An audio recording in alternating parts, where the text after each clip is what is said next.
వస్తుంది సార్. మిగతా 20 ఎకరాలు కూడా పామాయిల్ ఉంది సార్. ఈ పామాయిల్లో మాకు మేజర్గా మేము 2 సమస్యలు ఎదుర్కొంటున్నాం సార్.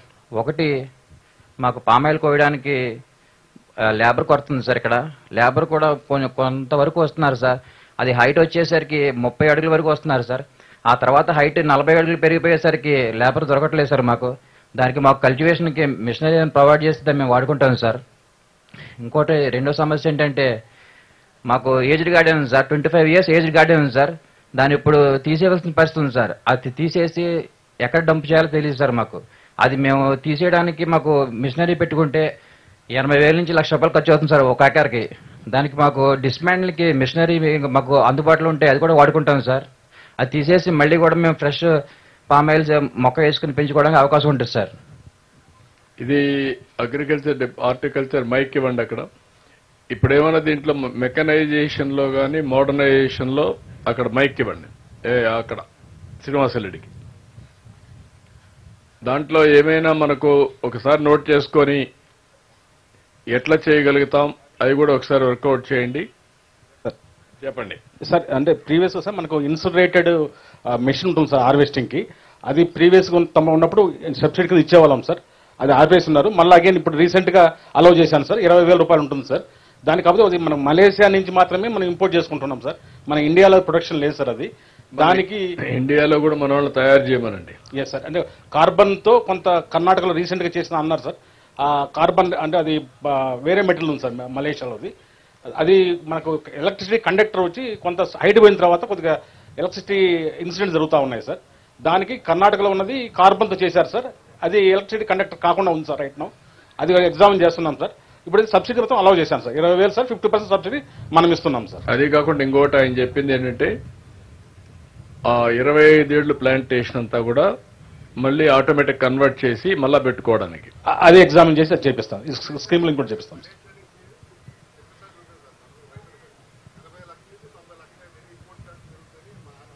నేను విల్ వర్క్ ఇట్ అవుట్. ఏం చేయాలో తెప్పిద్దాం. ఒక మెషిన్ తెప్పించండి ముందు. అది ఎట్లా పని చేస్తుంది శ్రీనివాసరెడ్డి, ఒక మెషిన్ తెప్పించండి సార్. సార్ అది సక్సెస్ అయితే మనమే కూడా దాన్ని ఎట్లా చేయాలనో వాళ్ళనే వచ్చి ఫ్యాక్టరీ పెట్టమందాం, అంటే మనమే పెడదాం.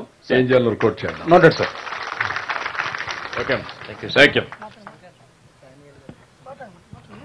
మరి అద్భుతమైనటువంటి విజన్తోనూ అకుంఠిత దీక్షతోనూ అటు సాంకేతికతను ఇటు వ్యవసాయాన్ని మరి మీరు అనుసంధానం చేసినటువంటి ఈ తీరు అద్భుతం, ఉదావహం సార్. మరి మీ మాటల్ని మేము ఈ రోజు ప్రత్యక్షంగా చూడగలగడం మా అదృష్టం. మరి ఇప్పుడు మరి కలెక్టర్ గారు మాట్లాడతారు.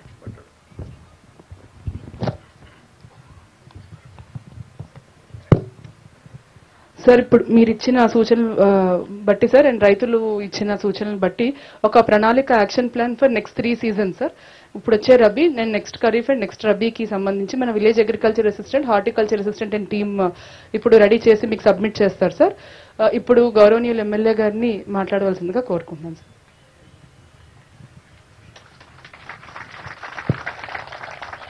ధన్యవాదాలు సార్.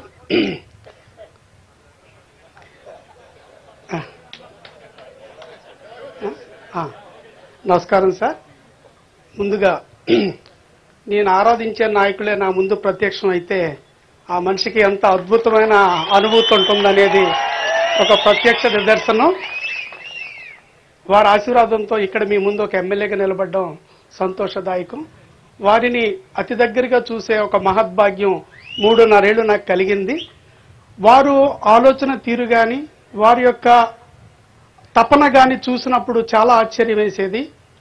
ఎందుకంటే మనం ఈ రోజు గురించి, రేపటి గురించి, 5 ఏళ్ల గురించి ఆలోచిస్తే వారు 10 ఏళ్లకి, 15 ఏళ్లకి, 50 ఏళ్లకి, 100 ఏళ్లకి కూడా ఒక విజన్ తయారు చేసి ముందుకు తీసుకెళ్లే క్రమం.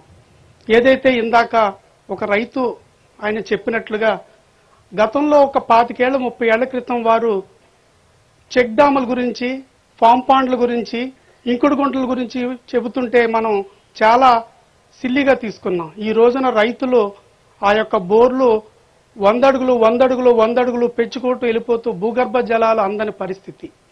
నిజానికి ఏ నాయకులైనా కానీ ఒక రివ్యూ ఎలా ఉంటుందంటే భూమి ఉపరితలం మీద ఉండే నీటి శాతాన్ని రివ్యూ చేస్తారేమో. అంటే పాండ్స్లు ఇప్పుడు కాలువల్లో, చెరువుల్లో ఎన్ని క్యూసెక్ల వాటర్ ఉంది, నదుల్లో అని. కానీ ఈ మహానుభావుడు భూ అంతర్భాగంలో ఉన్న భూమి యొక్క కొలతలు కూడా అడుగుతారు. వీటి నీటి మట్టం ఎంత, ఆ భూగర్భ జలాలను పెంచాలంటే ఎలా, రైతుకి ఎలా చేయాలని. ఈ మధ్య కాలంలో సార్ మోంతా తుఫాన్ వచ్చినప్పుడు సార్, అంటే తమరి విజన్ ఎంత అద్భుతంగా ఉంటుంది రైతుల పక్షాన అనేది. మోంతా తుఫాన్ వచ్చింది, సంపత్ స్వర్ణ అనే రకం నేల కొరిగింది, నీటిలో మునిగింది. మనం అగ్రికల్చర్ ఆఫీసర్స్ అందరితో మాట్లాడినప్పుడు అది త్వరగా నీరుని డ్రైన్ చేయకపోతే అది మళ్ళీ మొలకొచ్చే ప్రమాదం ఉందని చెప్పినప్పుడు దీనికి ఏం చేయాలి అనుకున్నప్పుడు అక్కడ ఉప్పు ద్రావణాన్ని చల్లాలి అన్నారు. మరి ఉప్పు ద్రావణం చల్లాలంటే ఇన్ని వేల ఎకరాలు ఎలా చల్లగలుగుతాం, పంటను ఎలా కాపాడుకోగలుగుతాం అన్నప్పుడు తక్షణం మా మెదడులోకి వచ్చిన మరో అంశం, వారు అధికారంలోకి రాగానే ఏదైతే యంత్రాంగం మొత్తాన్ని సమాయత్తం పరిచి యాంత్రికలు ఏదైతే వ్యవసాయానికి అవసరమయ్యే యంత్రాలన్నింటికి సబ్సిడీ రూపేణ ఆయన ఇవ్వడం, అందులో డ్రోన్లు ఉండడం, ఆ డ్రోన్లు ఉపయోగించి గోపాలపురం నియోజకవర్గంలో ఉప్పు ద్రావణాన్ని వేలాది ఎకరాల్లో చల్లాం. మీ అందరికీ తెలుసు, ఆ రోజు మనమంతా ఒక టెలికాన్ఫరెన్స్ పెట్టుకుని మనం ఏం చేయాలో మాట్లాడుకుని ఆ యొక్క డ్రోన్లు ఉపయోగించి ఉప్పు ద్రావణాన్ని జల్లడం ద్వారా ఆ ఒక్కరోజు మనకు ఉపద్రవం వచ్చింది. తర్వాత నీరంతా డ్రైన్ అవుట్ అయిపోయింది. ఆ ఒక్క వరి పంటని కాపాడుకోగలిగాం, రైతు పంటని కాపాడుకోగలిగాం. అంటే వారి ఆలోచన కానీ విజన్ కానీ ఎంత సుదూరాన్న ఉంటుందంటే ఈ రోజున మరీ ముఖ్యంగా అండి, ఇప్పుడు ఈ రోజున రైతుల్ని ఎలా వాళ్ళ యొక్క ఆదాయాన్ని పెంచాలి, రైతు యొక్క ఉత్పాదక శక్తిని పెంచాలి అనేది ఒకటి. అలాగే జీడిపిలో ప్రధానంగా ఉండే వ్యవసాయ ఉత్పత్తులు పెంచాలి, దీన్ని మల్టీ లేయర్ టెక్నాలజీగా తీసుకురావాలని, భూగర్భ జలాలు పెంచాలని, రైతుకి మార్కెటింగ్ వాల్యూ పెంచాలని, ఇలాగ అనేక అంశాల్లో వారి యొక్క ఆలోచిస్తూ ముందుకెళ్తున్న తరుణంలో రైతన్న మీకోసం అని ఒక అంశం మీద 5 అంశాలు తీసుకున్నారు.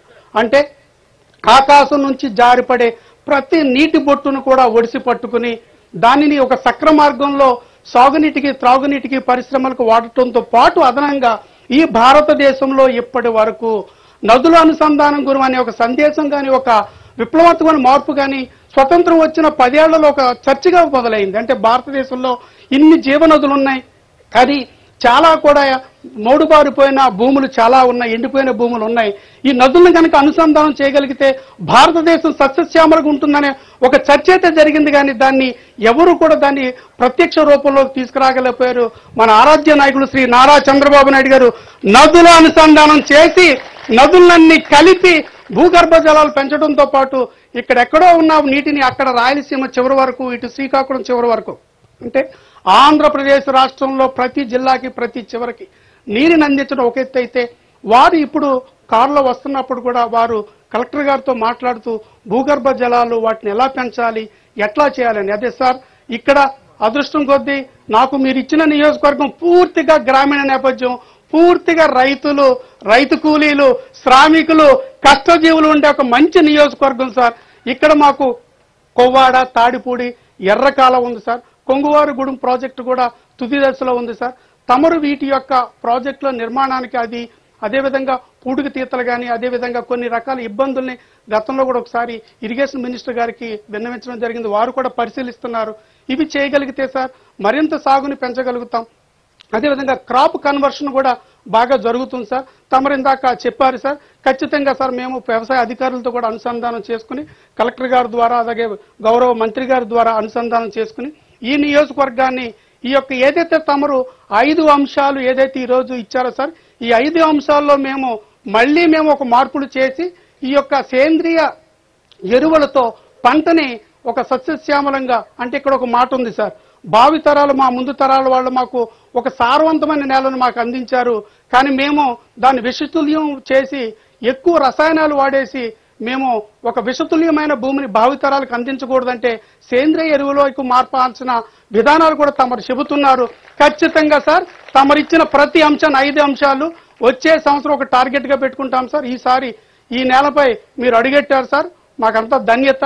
వచ్చే సంవత్సరం ఇదే సందర్భానికి ఇదే రోజు కల్లా మీరు చెప్పిన అంశాలను మేము ఇంప్లిమెంట్ చేసి ఈ ఆంధ్రప్రదేశ్ రాష్ట్రంలో గోపాలపురం నియోజకవర్గాన్ని తమరు ఆశించేలాగా ఒక మోడల్ కాన్షియన్స్ గా తయారు చేస్తాం సార్. తమ ఆశీస్సులు ఎప్పుడు మాకు ఉండాలని కోరుకుంటూ మరొకసారి మీరు ఇక్కడ నేలపై అడుగెట్టినందుకు ధన్యతగా భావిస్తూ థ్యాంక్ యూ సార్.